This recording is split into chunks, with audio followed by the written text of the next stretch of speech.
बाणगंगा वाली कहानी जहां तक मुझे याद है मैं सुना चुका हूं आपको, मैंने बताई भी थी आपको बातें कि विराटनगर में राजा विराट राज किया करते थे महाभारत काल में, और राजा विराट के पास में अज्ञातवास बिताया था पांडवों ने, पांडव अपना अज्ञातवास बिताने के लिए यहाँ पर आए थे। और फिर मैंने संभवतः आपको कहानी बताई होगी कि पांडव जब अपना अज्ञातवास यहाँ पर काट रहे थे उन दिनों के अंदर, और गुरु द्रोणाचार्य को इस बात का पता चला कि यार पांडव आजकल वहां पर विराटनगर में रह रहे हैं, और ऐसी बात थी कि यदि अज्ञातवास में कोई पांडवों को पहचान लेगा तो उनको फिर से 12 वर्ष का वनवास और 1 वर्ष का अज्ञातवास काटना पड़ेगा। द्रोणाचार्य ने कहा उनको, आपके कौरवों को कहा कि आजकल पांडव वहां पर छिपे हुए। और फिर हमने ऐसी कई कहानियां पढ़ी थी कि सुनाई थी मैंने आपको कि शायद मेरे जहां तक याद आता है मैंने ऐसा कुछ बताया था आपको जब जनपद पढ़ा रहा था। चलो मैं वापस बता दूं जो बात है मोटी मोटी सी।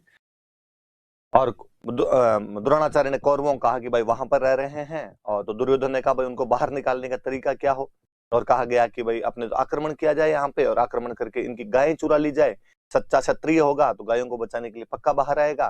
कहते राजा विराट उस दिन शिकार करने के लिए बाहर गए हुए थे, युधिष्ठिर भी बाहर गया हुआ था, और कौरव अचानक आक्रमण करते हैं। राजकुमार उत्तर जो कि राजा विराट के बेटे थे, उनको जब आगे सूचना मिली कि अपनी गायें चुरा कर लेके जा रहे हैं, वो लड़ने के लिए तैयार होते हैं, लड़ने के लिए जाते हैं। अर्जुन जो कि बृहन्नल्ला नपुंसक बनकर राजकुमार उत्तर की बहन उत्तरा को डांस सिखाया करता था, वो सारथी बनता है उनका। और कहते हैं कि जब उत्तर से लड़ाई नहीं हो पाती है तो अर्जुन उनको उत्तर को कहते हैं भाई मैं तुम्हारी जगह लड़ लूंगा, तुम चिंता मत करो, तुम यहाँ बैठे रहो। और वो बताते हैं उनको कि मैं अर्जुन हूँ। कहते हैं अर्जुन जब विराटनगर में घुस रहे थे तब अपना गांडीव धनुष जो था वो एक पेड़ पर टांग के आए थे, उस पेड़ से वो अपना धनुष वापस उतारते हैं। और जब उन्होंने धनुष वहां पर रखा था तब उन्होंने कहा था कि हे धनुष देवता, मैं जब भी तुम्हें चलाऊंगा दोबारा तो मैं गंगा के अंदर तुम्हें पवित्र करके चलाऊंगा। लेकिन अब यहाँ गंगा कहाँ से लाते? तो कहते अर्जुन ने गांडीव हाथ में लिया, सबसे पहला तीर उन्होंने धरती में मारा, उस बाण से उन्होंने पानी निकाल दिया, इसलिए उस नदी का नाम है बाण गंगा, कि वहां पे गंगा निकल के आ गई थी। उन्होंने अपना धनुष धोया और उसके बाद में उन्होंने कौरवों को दो दिया, ढंग से लड़े थे, कौरवों को वहां से भगा दिया था।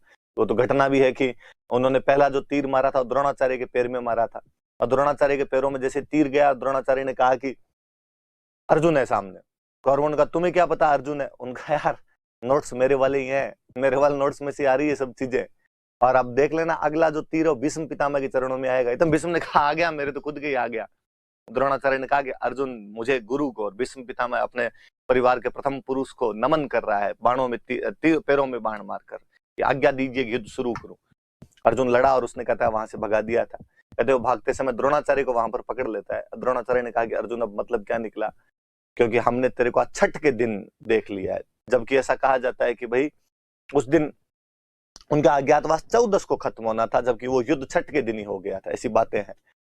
और अर्जुन ने कहा कि गुरु द्रोण नहीं, मैं आपको मार दूंगा, वरना आपको लिखना पड़ेगा यहाँ पे कि मेरे को आपने छठ के दिन नहीं देखा, 14 के दिन ही देखा है। गुरु द्रोण ने वचन दिया कि ठीक है, मेरे से कोई पूछेगा तो मैं यही कहूंगा, जान तो बख्श दूं। उसके कुछ दिनों बाद जब अज्ञातवास कंप्लीट हुआ, एक तो उस घटना के बाद जैसे ही अर्जुन वापस आया, राजकुमार उत्तर ने बताया अपने पिता को कि ये अर्जुन है, तो उन्होंने अपनी बेटी उत्तरा की शादी उसके साथ करनी चाहिए, लेकिन अर्जुन ने इसके लिए मना कर दिया और अपने बेटे अभिमन्यु के साथ शादी करवाई उत्तरा की। और उत्तरा के गर्भ से बाद में परीक्षित पैदा हुए, जो महाभारत के बाद में सम्राट बने थे।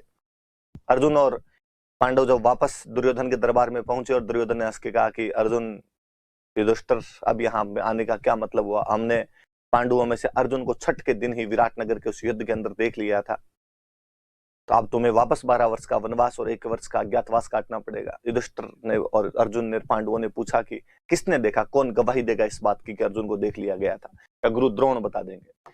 गुरु द्रोण से पूछा कि बताओ गुरु द्रोण कब देखा था? और गुरु द्रोण ने कहा कि यार मैंने तो 14 के दिन देखा था, छठ के दिन नहीं देखा था। इसलिए गांव में अभी भी एक कहावत है, अक्सर कोई आदमी ज्यादा बातें करेगी, मैं ये कर दूंगा, मैं वो कर दूंगा, मैंने इतने लोगों को ठोक दिया था, उनको पीट दिया था, मैं इससे नहीं डरता, उससे नहीं डरता।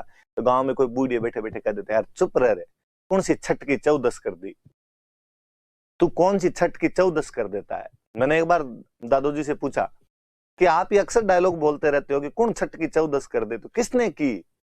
किसी ने की भी थी क्या छठ की 14? तो वापस कर दे अर्जुन करी, अर्जुन। तब उन्होंने कहानी सुनाई इस प्रकार से अर्जुन को कहा जाता है कि वो छठ के दिन दिख गया था, पर उसने द्रोणाचार्य से लिखवा लिया था कि नहीं आज 14 है, तो छठ की 14 खाली अर्जुन कर सकता है और किसी के बस की बात नहीं है। और एक बात मैं बताऊं, बुद्ध पूर्णिमा, भगवान बुद्ध वह व्यक्ति जिन्होंने इस संसार को अहिंसा का सर्वप्रथम सिद्धांत दिया था। आज भी हमारे माननीय प्रधानमंत्री जहां कहीं जाते हैं वहां कहते हैं कि भारत वह देश है जिसने युद्ध नहीं दिया है, बुद्ध दिया है। लेकिन जब हमने पोखरण में सबसे पहले परमाणु विस्फोट किए थे तो वो बुद्ध पूर्णिमा के दिन हमने परमाणु विस्फोट किए थे, इसलिए उस परमाणु का नाम हमने रखा था बुद्धा स्माइल, या स्माइलिंग बुद्धा उसका नाम रखा था, मुस्कुराते हुए बुद्ध नाम रखा था। मुझे लगता है यार कितनी विडंबना है कि हमने जिस व्यक्ति ने पूरी जिंदगी शांति शांति शांति शांति का नारा दिया, उस व्यक्ति के जन्म के दिन पर हमने बम फोड़ दिया था, और हमने बुद्ध पूर्णिमा के दिन हमारा बम फोड़ा और नाम और उस आदमी के नाम पर रखा, हमने स्माइलिंग बुद्धा रख लिया था। ऐसा कैसे यार, ये तो विडंबना है, ये तो कॉन्ट्राडिक्शन है अपने आप में। फिर प्रातस्मरणीय एपीजे अब्दुल कलाम साहब याद आते हैं, जिनसे एक बार इंटरव्यू में पूछा गया कि अब भारत ने परमाणु बना लिया है, पाकिस्तान परमाणु बना रहा है, आपको नहीं लगता कि इससे साउथ ईस्ट एशिया का जो शक्ति संतुलन है वो गड़बड़ा जाएगा? इस प्रकार यदि सभी देशों के पास परमाणु होंगे, यदि कभी युद्ध हुआ तो मानवीय संघार ज्यादा हो जाएगा इसमें। कलाम साहब अपनी चिर परिचित मुस्कान के अंदर बोले कि नहीं, परमाणु शांति का हथियार है, वेपन ऑफ पीस। जब तक हमारे पास में परमाणु रहेगा कोई भी देश जल्दी से आक्रमण की हिम्मत नहीं जुटा पाएगा, क्योंकि डर रहेगा सबको कि परमाणु फेंक दिया जाएगा।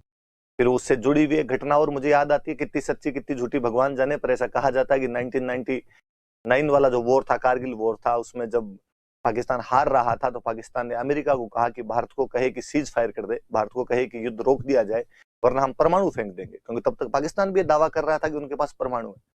अमेरिका वालों ने, वाजपेयी अपने यहाँ पर प्रधानमंत्री हुआ करते थे, वाजपेयी कहा कि वाजपेयी जी युद्ध रोक दो वरना पाकिस्तान धमकी दे रहा है कि वो परमाणु फेंक देगा। वाजपेयी जी ने अपनी चिरपरिचित उस शैली के अंदर धीरे धीरे बोलते हुए कहा होगा कि पाकिस्तान को कहे कि परमाणु फेंक दिया जाए। मैं चौथाई भारत को खत्म समझ चुका हूं।